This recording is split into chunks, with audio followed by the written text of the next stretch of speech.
pretty sure most people watching this video have seen the 1985 movie Mask, starring Eric Stoltz, who played Rocky Dennis, and of course Cher, who played Rocky's mother, Rusty Tullis, in real life.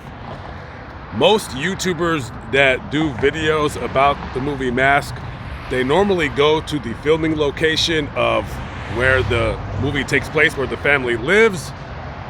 But we're gonna walk up over right here to this very house, which I'm looking at right now. This is 524 North Azusa Avenue. This is the house where Rocky and his mother lived in during the time that Rocky grew up here in the area. And an unusual location for a house, because it sits on a pretty busy street here. Almost these houses right here could be zoned for commercial property, and I'm pretty sure that these houses are worth quite a bit of money. But this is the house where Rocky Dennis used to live. Rocky Dennis was born on December 4th, 1961 here in Southern California. Now, many of you may not know this, but he was born a normal, happy, healthy baby boy. No abnormalities or anything of that nature that they could see.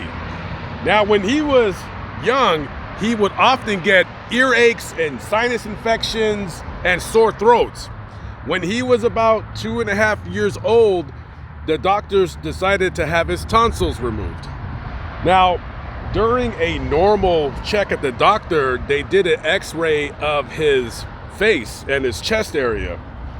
And one of the doctors had a very keen eye. He seen what looked like some kind of an abnormality in his skull.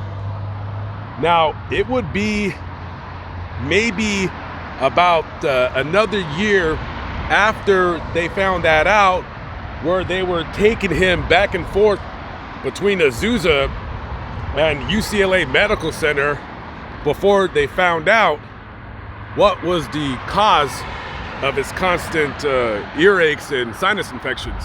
The doctors tell her that Rocky has a recessive genetic disorder called craniodiaphyseal dysplasia. It's also known as Leonidas. And they don't know much about it because Rocky is only the 7th known case in the world. So the disease is caused when the body is lacking some form or another enzyme that controls bone growth. And in that bone growth, the body is overproducing phosphorus and calcium deposits all across the skeletal system, primarily in the skull. Rocky has this very, very, very rare genetic disorder. And it is this disorder that he had that would cause an extreme disfigurement in his face. This is Ben Lamont Elementary School. This school is where Rocky used to come as a child. Now, the doctors, they're telling Rusty, you know, your kid is not long for the world.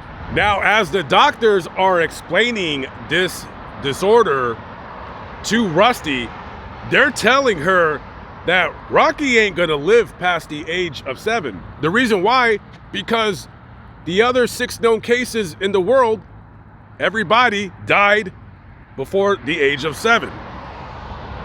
Now, normally, and I'm gonna try to put myself in the position of her momentarily, you just been told that the grim news that your child is facing basically a death sentence.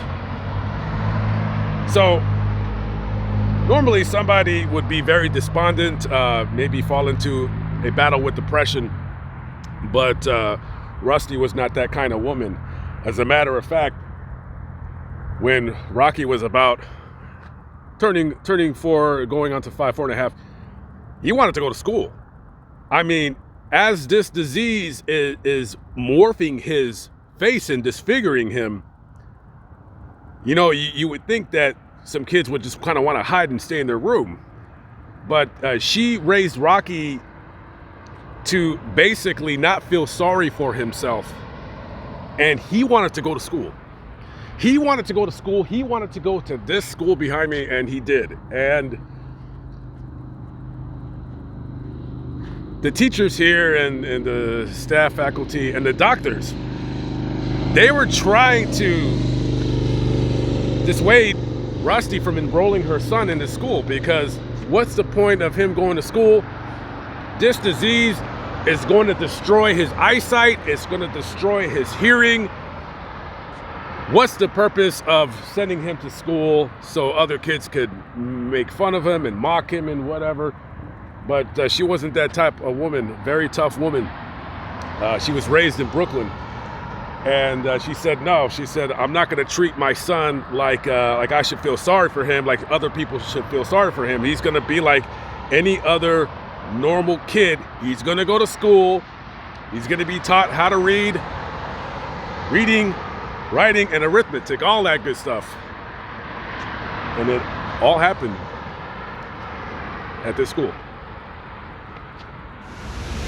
When Rocky was about 7 years old or so, he comes home crying and running into his mother's arms. The kids outside, they're being mean to me and they're saying that I'm ugly.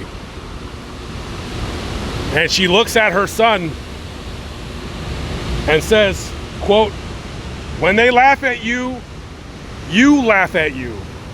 If you act beautiful, you'll be beautiful. And they'll see that and love you. I believe the universe will support anything that you want to believe.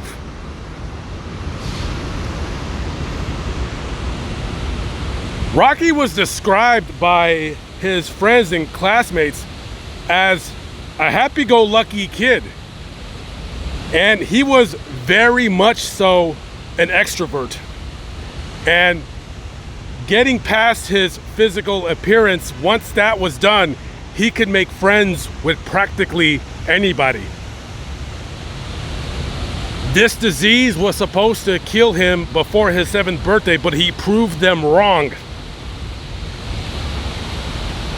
On October 4th, 1978, that was the day that his body finally gave out, the constant headaches. Can you imagine the crushing pressure that disease is having on his brain, the headaches? He just couldn't take it anymore. And on that day, his mom went into his room and said, hey, Rocky, get up. It's time to get up. It's time to get up. And he never did. He never did. This is a UCLA Medical Center. This is one of the most famous hospitals in the nation and one of the most biggest as well. And this is the place somewhere in this massive campus, this massive multi-billion-dollar medical center. Rusty donated Rocky's body so that they could research and just to see what causes this and all this, that, and the third. So his body would have ended up somewhere here. And normally when people donate their bodies to science, it has a certain shelf life, right? You do with it what you can, and then after that they cremate the remains and they spread the ashes at sea. Now I'm gonna believe that somewhere in this area, his skeletal structure might be up in some room where students come to learn about anatomy. They could very well have his skull they could have his bones. I mean, I'm not going to believe that they would just cremate those. And you believe what you want to believe. I'll believe what I want to believe. But I think somewhere here, the skeletal remains are being observed and looked upon by future medical students. On November 11th of 2006, Rusty Tullis, at this point now she's 70 years old, not very far from where they used to live, was riding an ATV, and she got into a really bad accident, and she would later die as the result of the injuries that she suffered in that accident. Just a quick video that I wanted to do. I hope that you guys enjoyed the video. I'll leave you with this. I've said this before and I said it again. Any day that you think you're having a bad day, you think that you got it rough, you think that you got it bad, just remember, there's always somebody out there that has it way worse than you ever will. Remember that. Live but not live, still alive by the grace of God, Lamont at large. I'll see you on the next video. Peace out.